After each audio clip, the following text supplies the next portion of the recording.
Gracias y perdón. No quiero mentar la palabra esa que empieza por B y acaba por esas cosas, porque siempre la pronunciamos dentro del museo, han pasado cosas. O sea, yo he visto la película 2 veces, probablemente la habéis probado, la hemos probado. Os pido disculpas, no sé por qué ha pasado estos problemas de sincronización con el audio, pero las cosas pasan. Espero que no os haya sacado mucho del contexto de la película, que ya habéis visto, es un cortometraje documental, dura unos 20 minutos. Ya os había dicho que tiene la mirada muy enfocada a los trabajos que había visto Eros Evan, probablemente en el tiempo en el que estudia en Manchester, en el Granada Civic Center, con los discípulos de Paul Henley. Y bueno, me gustaría escuchar un poco vuestras reflexiones, daros un tiempo para que hablásemos, que pasásemos a hacer una mesa redonda sobre los temas que habéis estado viendo estos días, sobre las cosas que habéis podido encontrar aquí. Pero bueno, aún así he traído, no me he podido resistir, otra recomendación de la cual no quería citar antes, pero esta película se hizo a la vez, o se presentó porque se hizo antes que Future Tense, pero trata exactamente lo mismo.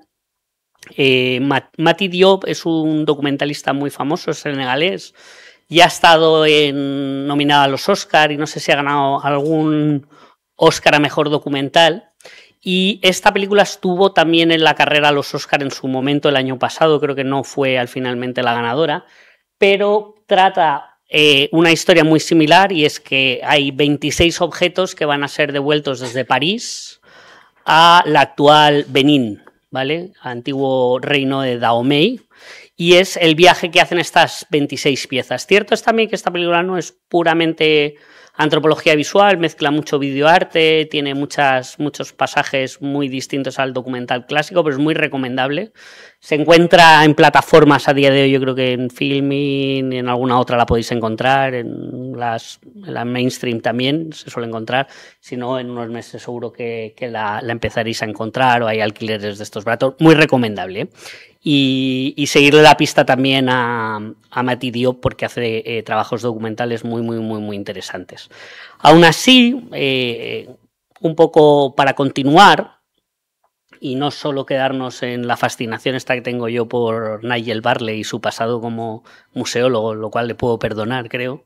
Estos documentales, sobre todo los dos anteriores, que hacen un poco el contexto para que exista Future Tense, son muy distintos en el sentido de están hechos hace muchos años. Obviamente no solo la cuestión estética, no solo que estén hechos en blanco y negro, sino que son muy al estilo clásico de documental francés. Voz en off, mucha imagen de archivo, mucho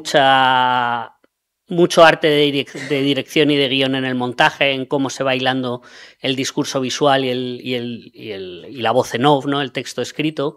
Y algo que luego se concreta o se paraleliza en You Hide Me, pero en You Hide Me, ya os digo, también tiene un estilo mucho más de ir a cazar, del momento único que sabe que puede entrar por una vez en una cámara con una cámara y observar todo este legado, ¿no? Entonces os invito a que revisitéis estas dos películas también, después de haber visto esta. Esta puede ser un poco complejo encontrarla y no sé hasta qué punto tenemos permiso para difundirla mucho, pero bueno, siempre echa la ley, echa... Esto es de lo que hay que cortar, ¿ves? Como decíamos ayer, pero bueno, no sé, os digo, porque ha sido difícil también hablar con el autor para pedirle permiso.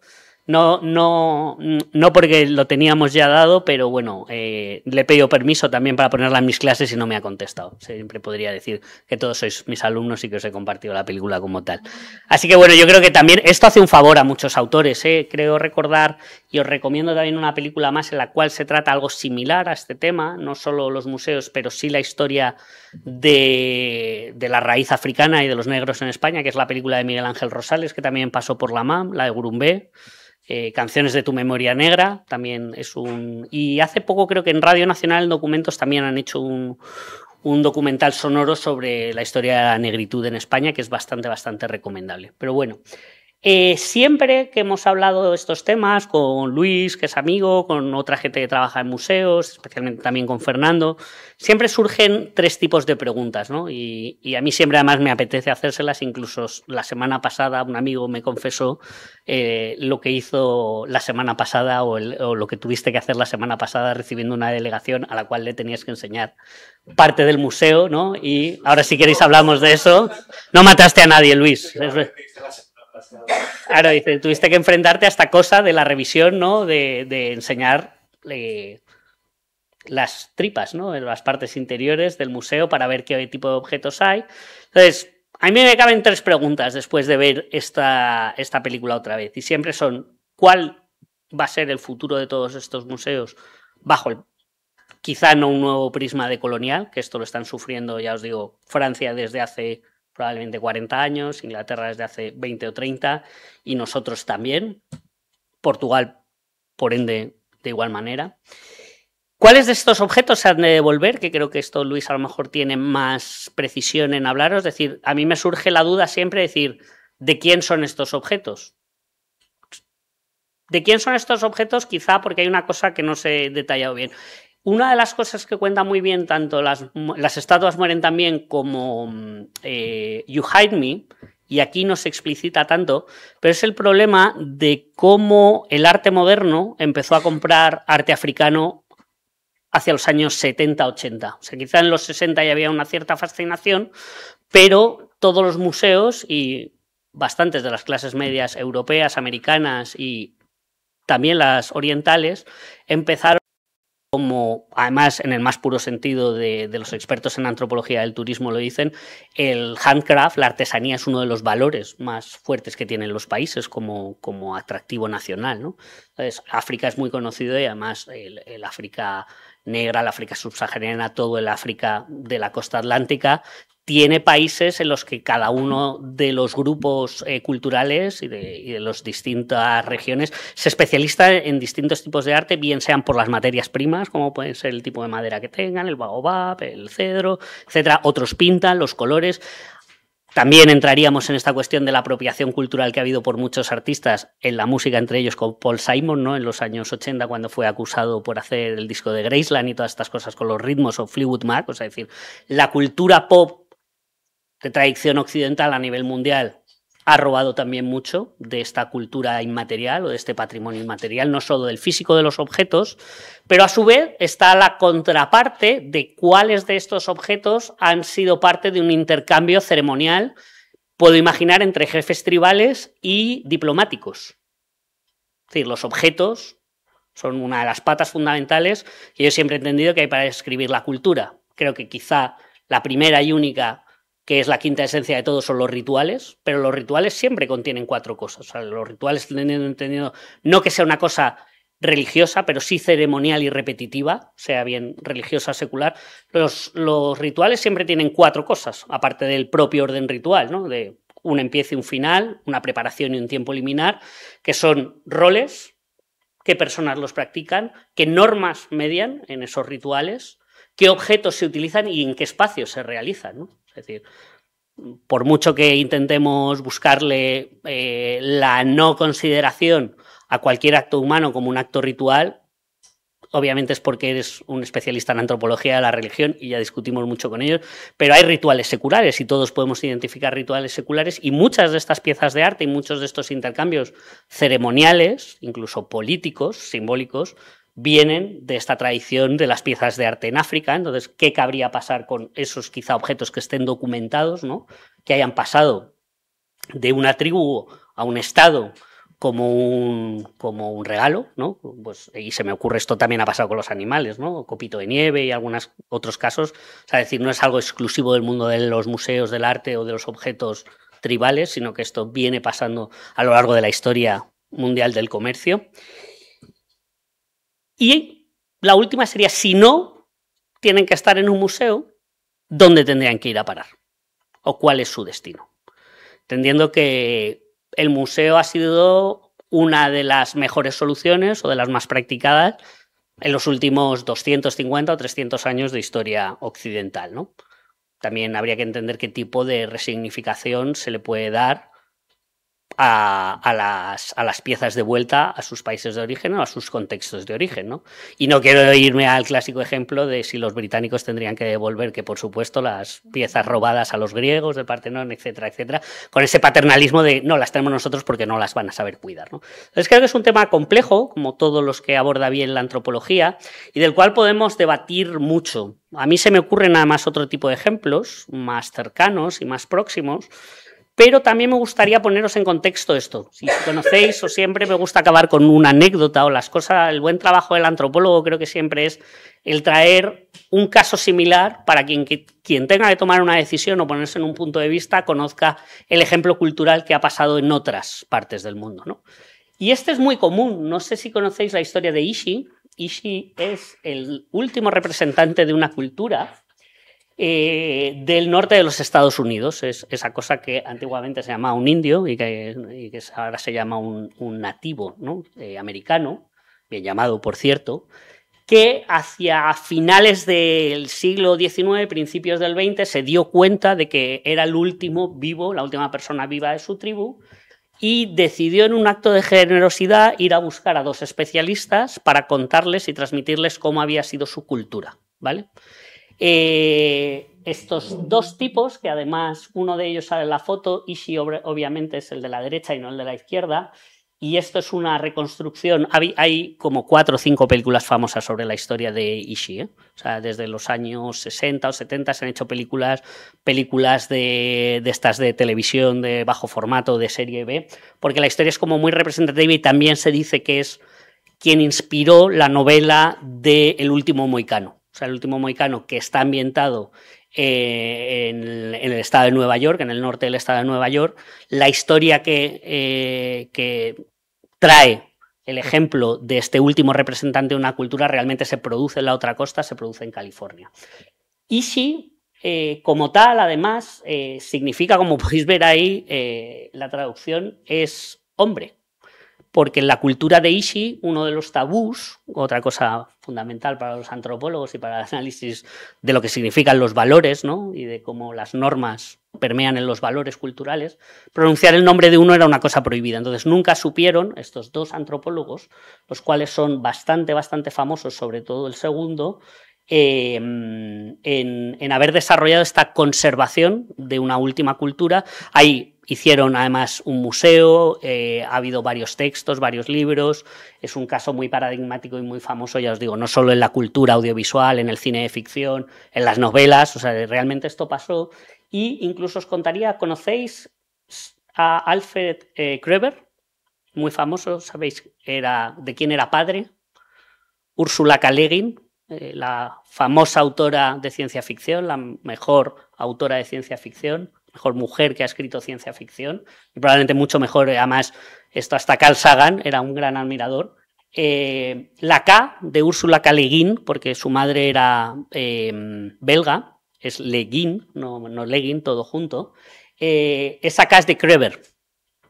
Kreber era el padre de Úrsula K. Le Guin, y Úrsula K. Le Guin siempre cuenta en muchas de sus entrevistas que todo el universo fantástico esto que ella fue capaz de crear fue gracias a las historias que su padre le contaba cuando era pequeña, y entre ellas el ejemplo de haber tratado con Ishi y cómo fue capaz su padre de capturar su cultura. Además, ese Kreber, el que está con Ishi, murió antes y fue su mujer, Teodora, luego Kreber, pero Teodora Le Guin, de soltera, quien publicó la mayoría de estos libros acerca de las monografías antropológicas sobre el trabajo de Kreber con Ishi. O sea que también hay esta doble vertiente en la que se puede reclamar, y es quizá la tercera visión que se nos presenta en Future Tense, ¿no? Esta activista.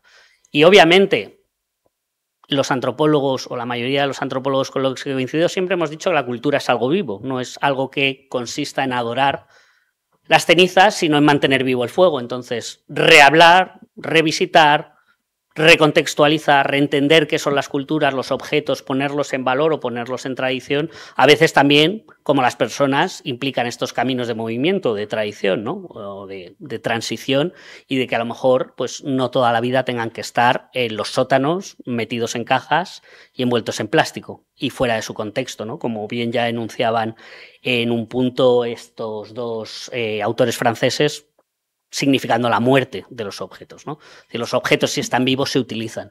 Si las máscaras se utilizan es porque están en ceremonias. A lo mejor las máscaras nunca fueron creadas para durar o para pasar tradicionalmente de unas a otras, sino que simplemente eran objetos de uso que a lo mejor había hasta que quemar, ¿no? Y no había que preservar. Así que con esto y con estas 3 cuestiones me gustaría que con Luis y con Alejandra y con todos vosotros pasásemos a conversar un poco de esto, entendiendo que yo no soy un experto, no soy un africanista, no soy un museólogo, pero sí un antropólogo enamorado de las cosas que hace. Alguien que le han gustado siempre mucho los museos y que cree que, bueno, que este museo hace muchas cosas fantásticas y que se enfrenta a retos para los próximos años y los próximos tiempos muy relacionados con lo que va a pasar, ¿no? Y con lo que pasa aquí, con lo que se plantea. Así que, por donde queráis, podemos empezar. Luis, Alejandra. A ver, vais a tener que utilizar el micro porque para la grabación del vídeo, ¿eh? Sí que estaría bien que por favor que os animéis a participar. Yo, si queréis, de hecho, y antes de pasar la palabra a Alejandra, como responsable de las colecciones africanas, voy a responder muy brevemente a esas 3 preguntas que nos hace. Bueno, realmente voy a responder a 2 solo, porque la primera de ellas es que no tengo respuesta. O sea, ¿cuál va a ser el futuro de estos museos? Sinceramente...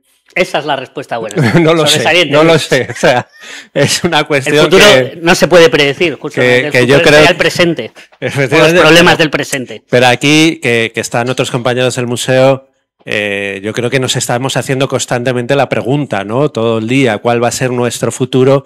Y más con unas colecciones de este tipo, ¿no? Respecto a nuestras colecciones africanas, mirad, a mí me pasó hace relativamente poco que me hicieron una entrevista para el diario El País, que parece así como muy... Y yo contaba que nuestras colecciones vienen de un contexto colonial, o sea, pero además evidente, ¿no? Eso es impepinable, ¿no? O sea, vienen de cuando las expediciones científicas...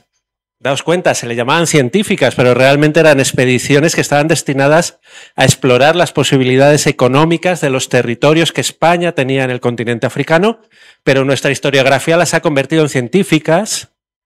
Se venían con todas esas colecciones. ¿Qué ocurre? Que hay una documentación que, en cierto modo, contextualiza de una manera más o menos incompleta cuál es el origen de esas colecciones. Eso habría que trabajarlo más, hay que desarrollarlo mucho más. Y yo siempre dije, bueno, hay una documentación en torno a eso. La entrevista se cortó ahí. Me llovió por todas partes porque se me criticó mucho por aquello, porque no se continuó lo que yo decía en la frase, que era, son unas colecciones que vienen de un contexto colonial y por lo tanto vienen de un contexto asimétrico. Es decir, hay unas relaciones de poder. Y luego hay otra cuestión que me parece bastante interesante, ¿no? ¿Qué hay que devolver? ¿O por qué hay que devolver? Yo ahí soy muy de darle la vuelta a la pregunta y decir, oye, ¿y por qué no nos preguntamos otras cosas? Y siempre me acuerdo de el intelectual camerunés Asile Mbembe, ¿no? Que dice, oye, esperad, porque quizás la restitución de bienes sea la forma en que Occidente, en que los museos europeos quieran borrar las huellas del delito.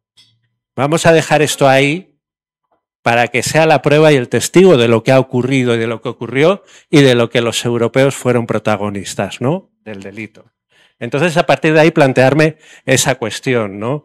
Yo tuve un proyecto una vez en Senegal y con la directora del museo senegalés se reía de la situación y me enseñaba un armario compacto vacío y me decía, medio en broma, esto es lo que vamos a llenar cuando nos devuelvan los franceses todo, ¿no? Y se reía, yo no entendía muy bien el chiste. Y me decía, no, es que no queremos que nos devuelvan nada. O sea, solo nos faltaba que nos enseñen a descolonizar, ¿no? Que ahora vengáis los europeos a decirnos cómo hay que descolonizar. Y luego hay otro tema que también me parece interesante y ahí lo dejo, paso a Alejandra y de verdad, por favor, animaos a participar. Sí. Que es una cosa que el otro día mi compañero Yusuf Asok, que está ahí detrás, hablaba y con el que estoy totalmente de acuerdo. Los objetos tienen una vida y quizás deberíamos aprenderlo. Nosotros somos de un contexto cultural donde el concepto de patrimonio tiene una importancia fundamental, ¿no? Esa idea del patrimonio, de lo que debe perdurar, de lo que debe vivir, y nos empeñamos en conservar, en mantener. Y el otro día tuvimos una reunión del Consejo Internacional de Museos y empezó a sonar la palabra expurgo. Expurgo. Daos cuenta lo que eso significa a nivel patrimonial. Pues bien, nosotros tenemos expuesta una máscara arriba, la Sala de la Permanente, que viene de la República Democrática del Congo, de la cultura Pende, y ahí es cuando yo de repente empecé a pensar, vamos a ver, vamos a contextualizar esta pieza, cuál es el contexto en el que viene, cómo viene, y sobre todo su contexto cultural, y de repente vemos que esa máscara se utiliza en un determinado rito de iniciación, tiene que elaborarla la persona que va a participar en ese rito de iniciación, y una vez que el rito finaliza la tiene que destruir. Automáticamente se considera uno de los peores tabú la posibilidad de que cualquier otra persona utilice esa máscara. Entonces hay que destruirla. ¿Qué hemos hecho nosotros como museos? Pervertir la vida de ese objeto. Y lo tenemos ahí arriba. Evidentemente, soy funcionario del Estado y no me queda otra que cumplir la Ley de Patrimonio Histórico Español, que ya hemos visto que tiene 40 años. Pero daos cuenta del papel que el museo ha tenido y tiene en la perversión de esa vida de los objetos, y que es una cuestión que deberíamos, o por lo menos, tener en mente. Ahí os lo dejo junto a las preguntas para que ahora pasaré, cuando hable Alejandra, para que participéis y ya estaré yo aquí ya para eso. ¿Vale? Gracias. Pues a ver, yo retomo lo que estabas hablando justo sobre destrucción y retomo la última pregunta de ti, que bueno, creo que era la anterior, la de si no tienen que estar en el museo, ¿dónde deberían estar? Y como va de cortos y va de cine hoy y de cine documental, me gustaría hablar también de otro documental muy corto que no sé si conocerás, Quique, que es de Nena Onuoha, lo pronuncio fatal, y ha estado proyectado durante 2024 en el Museo de la Ciudadela Spandau de Berlín, que es Los Guardianes de la Memoria. Y para contarlo así muy brevemente, va de que había una estatua en Berlín, creo que la hicieron durante principios de siglo, durante los años 20, una estatua hecha por un señor profundamente racista, que representaba a una mujer racializada de la manera más profundamente estereotipada y desde una mirada profundamente racista, y la tenían en un parque de Berlín. Y estuvo ahí durante casi todo el siglo XX, a nadie le parecía un problema y de repente, con todos estos procesos de descolonización de los museos, se habló de que había que quitarla.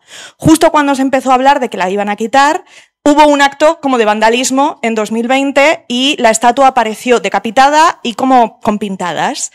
Nunca se supo porque nadie reivindicó el acto. Entonces no se sabía si era gente que denunciaba el racismo de la estatua o grupos de extrema derecha en Alemania. Entonces estaban las dos opciones. Pues esta mujer en el documental plantea, de la misma manera que me parece que Eros Eban lo plantea como una práctica muy dialógica, ¿no? De vamos a hablar para reflexionar. Ella lo lleva un paso más allá y plantea un juicio en el que 3 guardianes de la memoria, como lo plantea ella, como vestidos como abogados del Estado frente a una jueza, plantean qué 3 opciones podemos hacer con la estatua. La primera es un hombre que plantea que hay que exhibirla en el parque, tal y como estaba, y no hay que tocar nada, porque es nuestro pasado y es lo que hay, básicamente.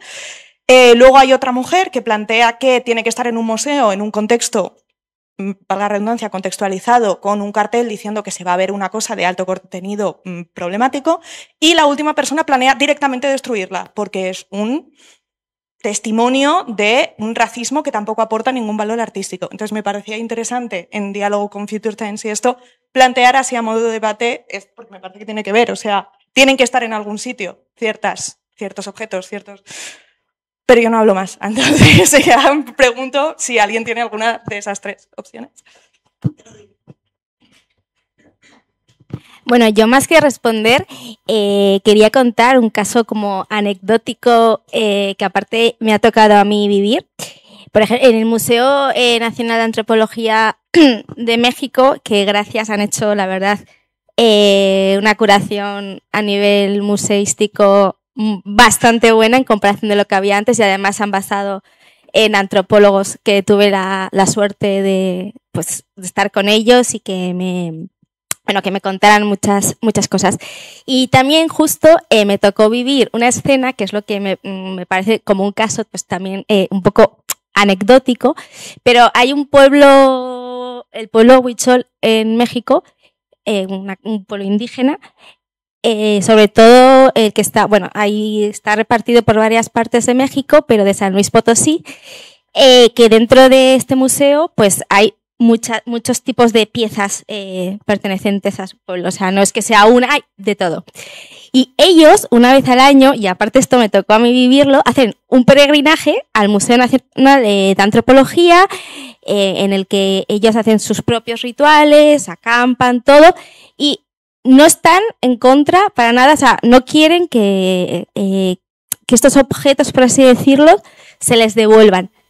Lo que piden y lo que reclaman es que el museo no sea considerado pues como algo patrimonial, sino que sea considerado pues ceremonial, ritual, ¿no? Y es lo que exigen, por ejemplo. Y bueno, al fin y al cabo no hay una pregunta de a quién, o sea, no creo que haya una respuesta exacta de a quién se le tiene que devolver los objetos, pero para mí la respuesta creo que siempre está en preguntar, en hacer consultas, en preguntar a las comunidades, a los pueblos, porque sí que me ha tocado estar en temas de peritaje, con temas de apropiación cultural y así, y al fin y al cabo es que no sirve de nada que hagas una política pensando que es buenísima, ¿no?, para los pueblos con ciertos objetos si no haces una consulta previa.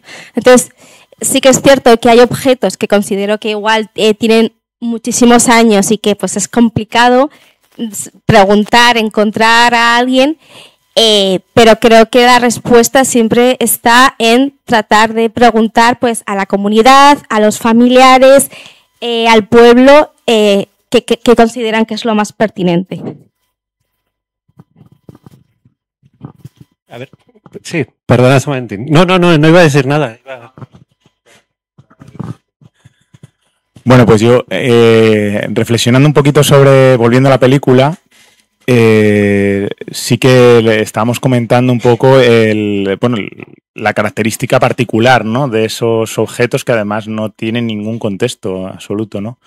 Y yo creo que ese vínculo, y en todo caso también comentaba con Yusufa, o me comentaba él, mejor dicho, el tema de que es verdad que se repite mucho el tema de encerrado en la prisión, ¿no?, o encarcelado. En cualquier caso, yo creo que el mensaje es abrirlo, es abrir esa historia, ¿no? Y también hilando un poco con lo que decía aquí la compañera, que a veces esa pasión que tenemos por atesorar objetos desde nuestro entorno cultural no tienen por qué tenerlo, no le dan esa importancia, ¿no? O sea, pero lo importante es tender esas líneas de diálogo, ¿no? Y que se debata y que el supuesto origen, porque además el origen no tiene por qué ser. Hablábamos el otro día también de lo de los cuerpos, ¿no? Y el tema de los aborígenes australianos, ¿no? O First Nation de Australia, ¿no? Decían, bueno, me interesan los restos de hace 4.000 años y otras, por ejemplo, aquí no tendríamos una identificación familiar con ellos, ¿no? Entonces, bueno. Bueno, yo antes de abordar el tema que ha preguntado Luis, quería felicitaros por todo el curso. Me parece muy, muy valiente que desde el Museo Nacional de Antropología se haga un curso así, más cuando el anterior ponente pues, nos ha mostrado los discursos que hay en torno a las identidades tan potentes, y vosotros pues, habéis decidido mostrar las tripas valientemente, las vulnerabilidades, ese 70% de huesos humanos sin identificar, o sea que a mí me parece flipante la valentía que tenéis y os la agradezco. Y bueno, yo ahora retomo la pregunta que ha dicho Luis del tema del expurgo. Yo, disculpadme que tiña todo desde mi óptica archivística. Desconozco si se ha llevado alguna vez a cabo algún expurgo en museos, pero en todo caso, desde el punto de vista archivístico, solo se puede expurgar lo que está identificado debidamente. Y a la luz de este documental que nos ha puesto de Manchester, hablaba todo el rato de objetos sin identificar. Entonces no puedes expurgar, no puedes eliminar. Y para expurgar se tiene que hacer un informe, la junta de valoración, bueno, en archivos se hace por series documentales y se publica en el BOE para que las personas puedan opinar. Entonces, bueno, si se va, no sé si se ha iniciado ese itinerario en los museos, pero también sería muy valiente que se invite a la población y ver, o sea, como campo de experimentación el expurgo en museos. Simplemente por contestar, Dani corta, esto no lo grabes, voluntariamente nunca se ha hecho un expurgo, o sea, a lo mejor involuntario. No, es una broma. La ley no permite el expurgo. En el caso de los museos, todos los objetos son bienes de interés cultural y por lo tanto no está permitido el expurgo. Es un poco la problemática que acompaña a este tipo de museos, donde no somos los museos de bellas artes o de arqueología, de la gran creación humana, etcétera, etcétera, sino que son museos de objetos seriados, de objetos más cotidianos y demás. Y ahí pasa un poco, volviendo y recuperando a Julio Caro Baroja, cuando se quejaba del Museo del Pueblo Español y decía: bueno, está muy bien, pero no entiendo por qué tenemos 200 morteros iguales, ¿no? Entonces, pues es una realidad que tenemos en los museos, ¿no? Donde acumulamos y no existe posibilidad de expurgo porque no lo permite la ley esta de 1985. Ahí lo dejo. En primer lugar, me arrepiento de haber cogido el micrófono porque ahora es como un palo en llamas. Porque estaba pensando, ¿hablo o no hablo? Y justamente he cruzado miradas y me ha dicho, ¿lo quieres? Y no sé por qué he dicho que sí. Y de repente me lo ha dicho, ¿por qué he dicho que sí? Entonces, lo que a mí me pasa es que cuando pienso necesito 4 horas para decir, vale, esto es lo que pienso. Entonces, necesito marinar los pensamientos. Entonces, no sé qué voy a decir. Algo que me ha apuntado en relación a qué hacer con los objetos es la idea esto de objetos vivos y muertos. Y desde la antropología nos interesa la vida de los objetos, que entra en paradoja con un museo de antropología que convierte los objetos vivos en objetos muertos. Y entonces me parece igualmente la labor de los museos, me parece importante divulgar la vida de los objetos a pesar de la paradoja. Entonces, en esta idea de la decolonización, a mí me llama la atención el hecho de que viene al caso de lo del Museo del Pueblo Español, y que lo estaba pensando de antes de hablar del Museo del Pueblo Español, es el hecho de que no explicamos o que no nos interesamos por nuestros propios objetos. Y, por ejemplo, los objetos que hay aquí tienen, no todos, pero tienen siglos o vienen de periodos coloniales o vienen del pasado, por así decirlo. He perdido lo que iba a decir. Y que me parece interesante también no solo el hecho de conservar o exponer objetos que provienen del pasado, sino explicar nuestro propio presente, porque desde el Museo de Antropología, ¿no? Explicamos la otredad, por así decirlo, los objetos de otros, pero luego no se expone, que son cotidianos. Por ejemplo, Cristina, que es una compañera mía, hicimos un trabajo el año pasado justamente sobre el Museo Nacional de Antropología, sobre ese museo. Justamente nos llamaba mucho la atención que hay una vitrina que son todo cucharas de morteros, ¿no? Entonces, claro, decíamos, son cucharas, y si realmente nos pusiésemos a ver una vitrina llena de cucharas de metal nuestras que usamos nosotros, nos parecería igual de ridículo que la obra esta de arte que es un váter dado del revés y la gente dice, esto es arte, esto no es arte. Pero al mismo tiempo me parece muy interesante exponer nuestra propia cultura, explicarla, sobre todo porque mientras estaba pensando, justamente antes de cruzar miradas, estaba pensando en objetos que son muy cotidianos que realmente tiene mucha importancia, y vuelvo a hablar de Cristina, que es, por ejemplo, el abono transporte, que también es un objeto ritual, que no es una máscara, pero el abono joven se puede hacer toda una monografía del abono transporte y lo que significa perder a los 26 años. No, perdón, Cristina. Wow. Bueno, y sobre esta reflexión sin pensar de los objetos, de qué hacer con los objetos, en esa idea de del armario vacío y sobre lo de devolver objetos, ¿por qué no se plantea no solo devolver los objetos de otras culturas y por qué no dar objetos de nuestra propia cultura a los museos de África o de América Latina o así, ¿sabes? Porque muchas veces a mí me chirría cuando se habla de Occidente, porque Occidente también es una construcción que no existe como tal, y se ve en la idea del Museo del Pueblo Español porque hay una gran diversidad en España y entendemos España como Occidente y, ¿sabes? Entonces me parecería muy interesante en qué hacer para descolonizar los museos. Estoy hablando mucho. No sé. Bueno, ya acabo. Eso, la idea de dar nuestra propia cultura, que también se podría problematizar nuestra propia cultura, pero igualmente, ya está. Muchas gracias. Mira, cuando yo empecé a pensar en hacer esto y viendo que a lo mejor la posibilidad de tener future tense no iba a ser, la recámara estaba guardada, y Luis lo sabe, a algo que me gustaría, y tengo que ver la conferencia anterior y todo, bueno, el problema clásico del Museo Español, la tradición. Esto, además, de donde yo vengo, ¿no? De mi departamento, fue un cisma, ¿no? Se cargó la revista, hubo todo un proceso. Bueno, no hay que ahondar mucho en esto, pero hay una larga tradición.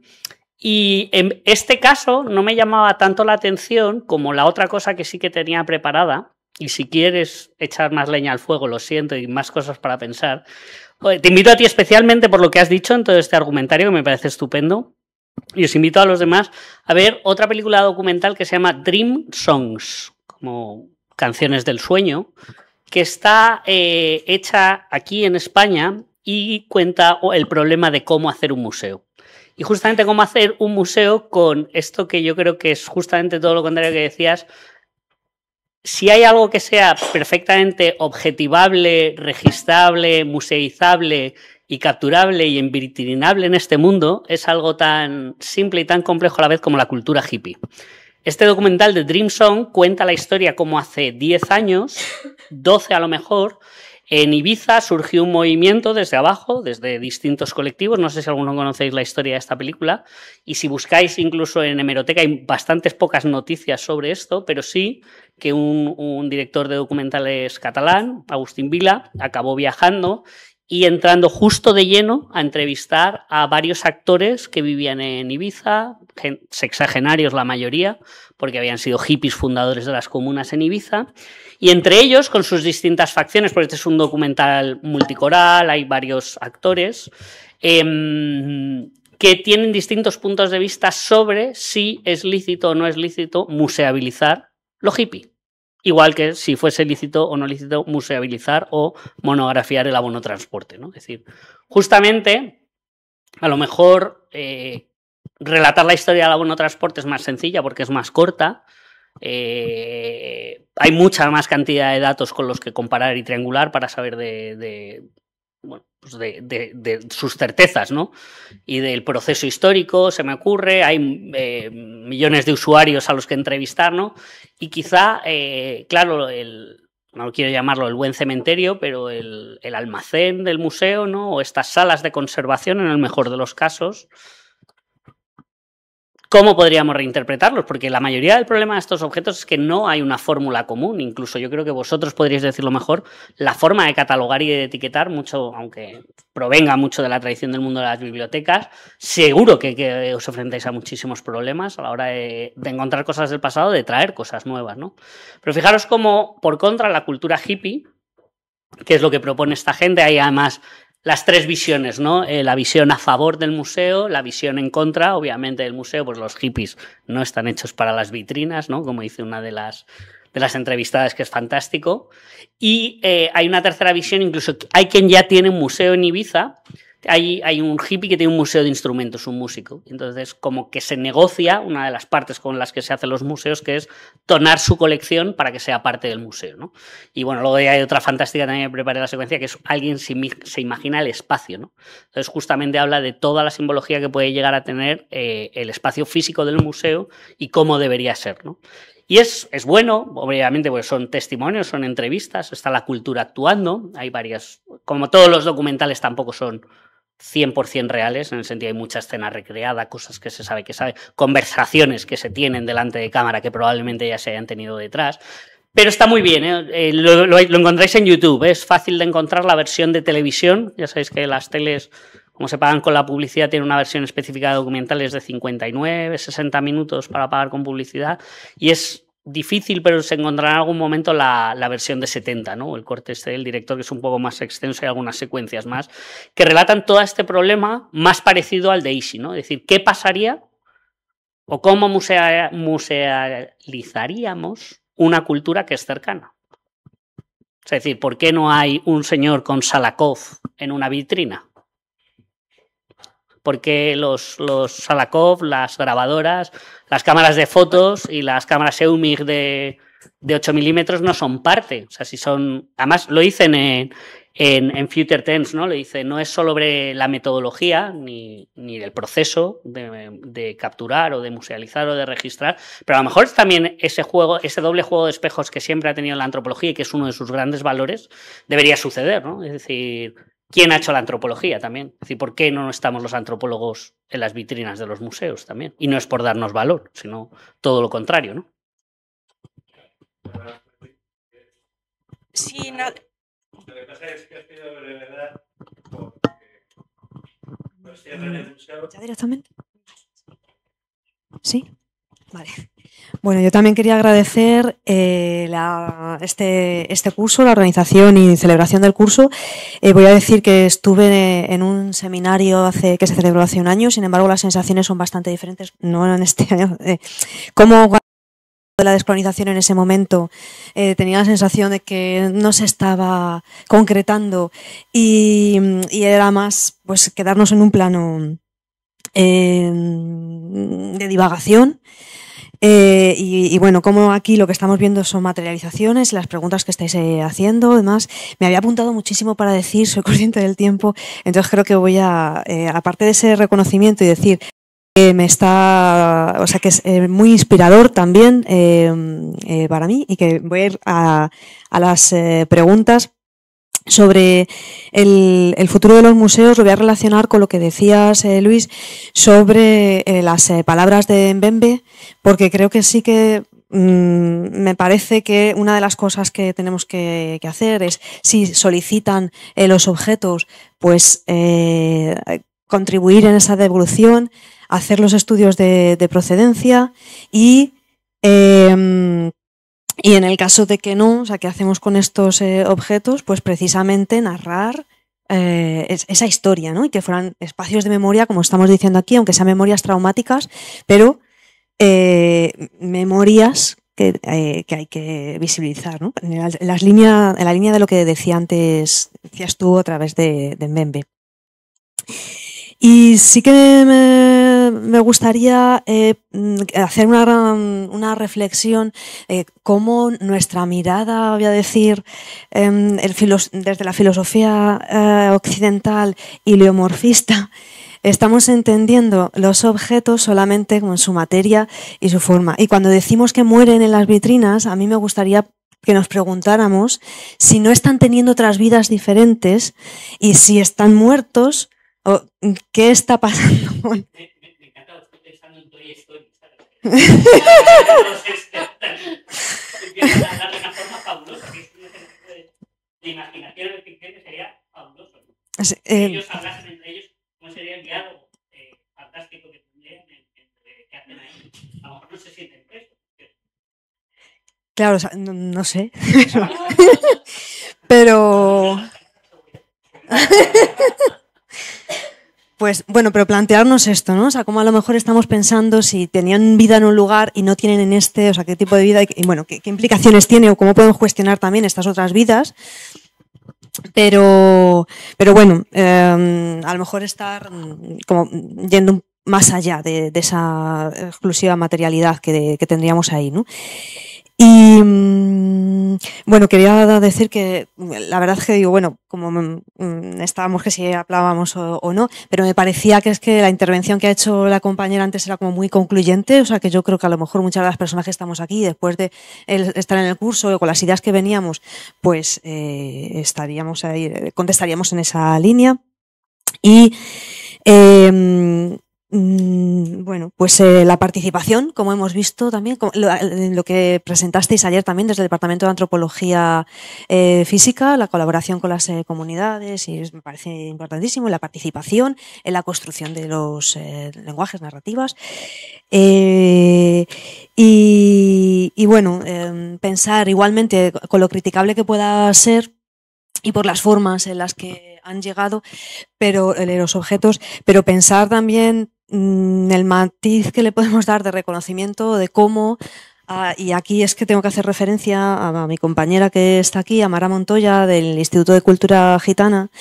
¿Qué pasa también con esos otros patrimonios que es que ni siquiera están o ni siquiera aparecen? O sea, esos otros objetos que podrían estar hablando, y qué hay también de colonización en nuestra mente cuando no somos capaces de presentarlo como algo nuestro, ¿no? Cuando decía Berta que presentamos de lo nuestro, pues bueno, hacer una revisión interna de quiénes somos nosotros. Bueno, y ya, corto por no decir más. Muchas gracias. Por favor,